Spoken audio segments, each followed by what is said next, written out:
In a small, dusty African town filled with noise, laughter, and everyday struggle, lived a 14-year-old girl named Amara. Her family was poor, and that morning her only pair of school shoes had fallen apart after the rain soaked them through. With no other option, her mother gently told her to go barefoot, promising they'd find a solution later.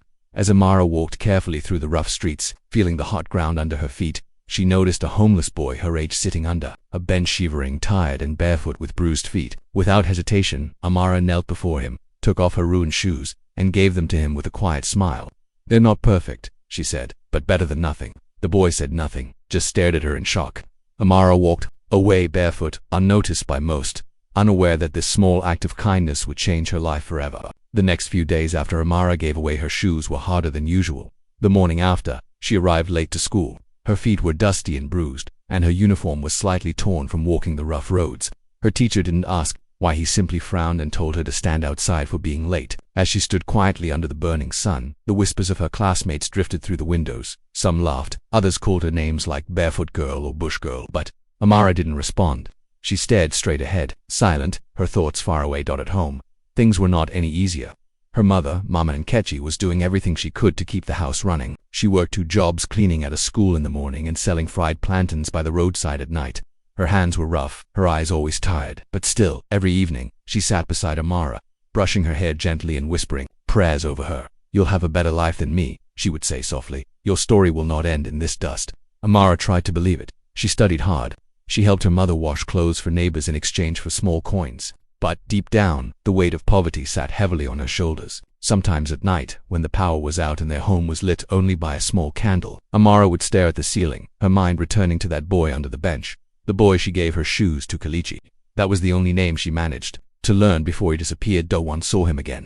The next day the bench was empty. People said he was a street boy who probably wandered off to another town. Some even joked that he might have sold the shoes and disappeared. Amara didn't believe that. She remembered the look in his eyes, the shock, the silence, the pain. Still, as the weeks turned into months, even she began to wonder, did it even matter? She had nothing to show for it. No reward, no change, just more blisters on her feet and more stares at school. But something inside her refused to regret it, even though her kindness seemed forgotten. Her heart wouldn't let go of the hope that maybe, just maybe, it meant something. Somewhere. Meanwhile, life continued to throw challenges her way. Mother fell sick more often, her coughs getting worse. The money they saved had to go toward medicine, which meant fewer meals and more sleepless nights. Amara once tried to quit school to work full-time, but her mother begged her not to. "Your future is all we have left," she said with tears in her eyes. So Amara pressed on, juggling books, chores, and silent pain. Her once bright eyes now carried a quiet strength. She no longer walked with innocence, but with determination, each step heavier than the last, each smile harder to hold. Still, every time she passed by that old wooden bench, her eyes would glance at it, just for a second, wondering if she would ever see Kelechi again. He was gone, and all she had left was a fading memory, and the hope that life, despite its silence, never forgets an act of kindness. Time passed. The dusty roads Amara once walked as a barefoot schoolgirl had not changed, but she was now 18, taller, quieter, stronger. Her childhood was gone, replaced with responsibility. Her dreams of college still lived in her heart, but reality kept pulling them farther away. Amara had applied to a local college. She hoped her good grades and determination would be enough. But when the letter came, her hands trembled as she read the words, "Rejected due to outstanding school fees." She sat in silence, the paper crumpling slowly in her palm. She had done everything right. She had worked hard, studied late, prayed, waited, and still, the door remained closed. There was no time to cry. Bills were due. Her mother's health was getting worse, coughing more often, sleeping less. So Amara started working. She cleaned houses in the morning. She served food at a roadside canteen in the evening. On Sundays, she helped a woman sell akara by the market gate. Everywhere she went, she kept her head high. She never begged, never complained. But behind her quiet eyes was a storm, a question that refused to go away. Does kindness even matter anymore? She thought about the boy under the bench, Kelechi. She hadn't seen him since that day 4 years ago. Sometimes she wondered if he even remembered her. Maybe he didn't. Maybe he had thrown those shoes away. Maybe they meant nothing, but still, she hoped.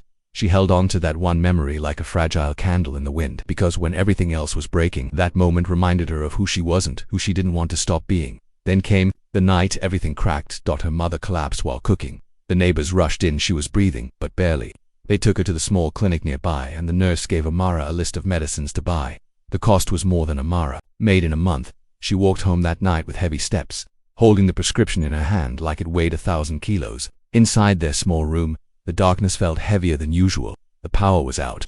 Her mother lay asleep on a mat, coughing softly in her dreams. Amara lit a candle. She sat beside her mother's feet, and then her eyes landed on something, a pair of worn sandals. Her sandals. The same pair she had worn for years after giving away her shoes. She picked them up and held them to her chest. The straps were torn, the sole thin like paper, yet somehow they had carried her this far. Her lips trembled. She closed her eyes, and for the first time in years she cried. No words, no sobs, just silent, steady tears running down her face. Falling onto those old sandals like drops of rain, she cried for her mother. She cried for the dreams that kept getting further away. She cried for the kindness that seemed forgotten. And as she sat in that flickering candlelight, heartbroken and tired, she didn't know that life was watching, and the turning point was just around the corner. Silence. Then he turned toward the side of the stage. His eyes landed on her. Amara. She froze. Slowly, she stepped out from behind the curtain. The crowd parted, eyes wide, mouths open. The CEO smiled, a smile filled with deep emotion. "Was you," he said softly. "You gave me hope when I had nothing, and I will never forget." Tears ran down her cheeks. She didn't know what to say. She had spent years wondering if her kindness had meant anything. Now, here stood a man, powerful and grateful, reminding her that it had meant everything. And in that moment, in front of everyone, the story of a barefoot girl and a homeless boy came full circle, not just as a memory, but as a testimony that even the smallest act of kindness can create a future. After the event, the hall was still buzzing with whispers and wonder, but Amara was quiet. Her mind couldn't keep up with everything that had just happened. One moment she was behind the curtain, arranging cards. The next, she was standing on a stage, looking into the eyes of a man whose life she had changed with one simple act, giving away her shoes. As the crowd cleared and the lights dimmed, Kelechi, now the respected CEO, walked up to her slowly. His face was no longer the strong, composed mask of a leader. It was soft now, filled with warmth. "Come," he said gently. "There's something I want to show you." He led her to a quiet office on the top floor of the building. It was elegant, filled with awards, pictures, and one large glass window that overlooked the city skyline. But none of that mattered to Amara. She could barely speak. Her heart was still racing. Kelechi handed her a folder. Inside it was a letter. She opened it slowly. As she read, her eyes widened. It was an official offer, a position as co-founder and director of a new charity foundation that Kelechi was starting. Its goal was to help children in poor communities get access to shoes, school supplies, and clean water. He smiled. "I could have given it any name, but I'm calling it the Barefoot Hope Foundation, inspired by you." Amara's lips trembled. You taught me something as a child," he said. "That one kind act can change everything. I want the world to feel what I felt that day." Tears filled her eyes, but he wasn't done. He opened another envelope and handed it to her. "This is for your mother," he said. "She gave you strength. Now it's my turn to give her peace." Amara looked down at the documents. A full medical insurance plan, already paid in advance. A list of doctors and a private clinic assigned to her mother's treatment. For the first time in years, Amara felt her chest loosened. The weight of her mother's sickness had nearly crushed her. But now, she covered her face and wept, not out of pain but from deep relief. Then came the final surprise. Later that week, Kelechi invited Amara to a public ceremony. She arrived wearing a new dress he had sent her, with her mother beside her in a wheelchair, smiling and looking healthier already. They were standing in front of her old school, the same one that once punished her for being barefoot. Amara froze when she saw the newly painted building. The name had changed. The school was now owned by a private investor. Kelechi stepped up to the microphone. "I was once homeless," he began, "and one girl gave me her shoes. That act gave me the strength to keep going. Today I'm proud to say that I've purchased this school and started a scholarship program named after the one who saved me." He looked directly at Amara. "The Barefoot Angel Scholarship will support children who show kindness, leadership, and the courage to keep going, even when they have nothing." The crowd clapped. Amara stood there in shock, barely holding her tears. Everything had come full circle. From a simple bench on a dusty street, to a moment that would change hundreds of lives. The girl who once gave her shoes away now had a foundation in her name, her mother's health secured, and her name etched into the future of young dreamers. And in that moment, standing under the school's new sign, Amara finally believed what life had been trying to show her all along. Kindness is never wasted. The sun was just beginning to rise, casting a soft golden light over the town. The streets that once felt heavy with struggle now carried a different kind of energy, one filled with purpose and hope. Amara walked slowly down the same dusty road she had taken so many times before. The path hadn't changed. The same bends, the same small houses, the same crooked wooden bench where it all began. But today, the air felt lighter. The silence deeper. Children in clean school uniforms hurried past her, laughing, chasing each other, swinging backpacks. Most of them wore brand new shoes, simple, sturdy ones. Some even wore a small tag on the back, Barefoot Hope Foundation. She smiled gently. These were children who not long ago would have been walking these roads barefoot like she once did. Now, they were walking toward dreams because someone had remembered kindness. As Amara reached the corner where she had once given away her only shoes, she paused. She could still see it clearly in her mind. The scared face of young Kelechi shivering, silent, broken. She hadn't thought much of it then, but now she understood how powerful one act of love can truly be. Her heart swelled with quiet pride, not for fame, not for recognition, but for the proof that even pain can bloom into purpose. Later that week, Amara and Kelechi returned together to her old school. The walls were freshly painted, the playground repaired. There was music in the air, and rows of chairs lined the schoolyard. One by one, they handed out shoes to children from poor homes, some shy, some smiling wide, some hugging their new gifts tightly. Each child received their shoes with hope in their eyes, not just for the comfort, but for what it meant that someone believed in them. As Kelechi slipped a small pair of shoes onto a little girl's feet, he looked over at Amara. "This is where it all started," he said softly. Amara nodded, her voice barely above a whisper. "And this is where it becomes something bigger." She bent down to help a boy with a twisted shoelace, and as she tied it gently, tears filled her eyes. Not of sadness, but of healing, of peace, of coming full circle.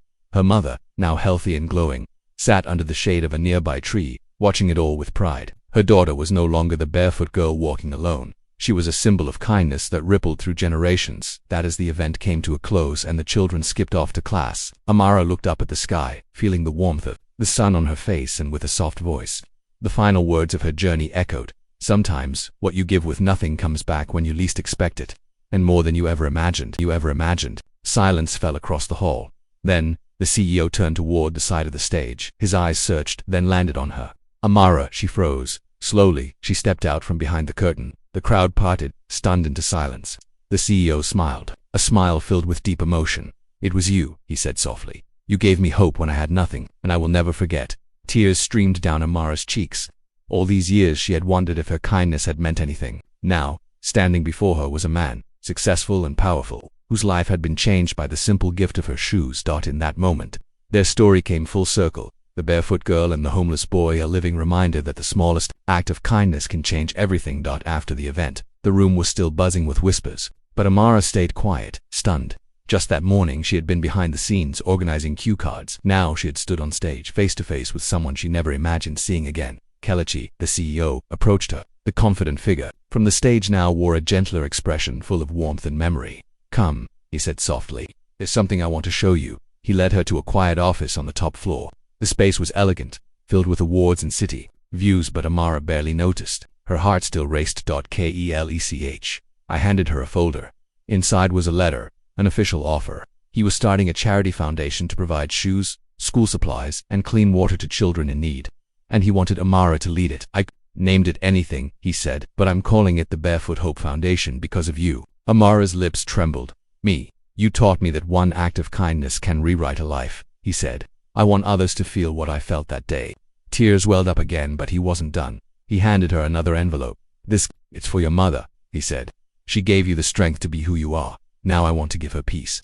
Inside were full medical documents, paid insurance, assigned doctors, a private clinic. Her mother's treatment was now fully covered. For the first time in years, Amara felt a weight lift off her chest. Her mother's illness, their biggest burden, was being taken care of. She broke down, crying not from pain but from overwhelming relief. Later that week, Kelechi invited her to a special event, one that would change everything again. They stood in front of her old school, the one that once punished her for being barefoot. It had been repainted, repaired, and renamed. Kelechi stepped to the mic. "I was once a homeless boy. A girl gave me her shoes. That act changed my life," he said. "Today, I've purchased this school, and I'm launching a scholarship in her honor." He turned to her.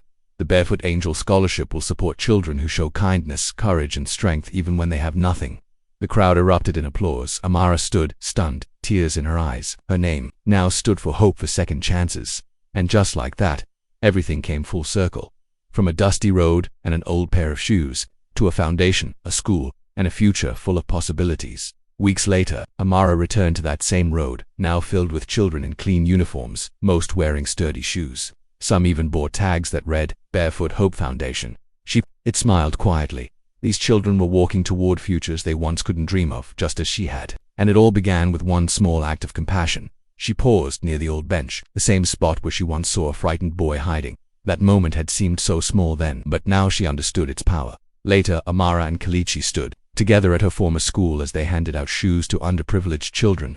The playground echoed with laughter. Each child held their new shoes like treasure, not just for comfort, but for what they represented. As Kalichi knelt to help a child tie their laces, he looked at Amara. "This is where it started," he said. Amara nodded, eyes full of emotion. "And this is where it grows." Her mother, now healthier and glowing, sat under a tree nearby, watching with pride.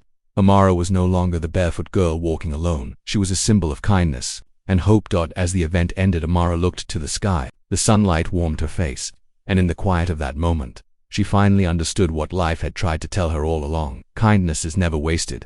What you give, even with nothing, can come back to you more than you ever imagined.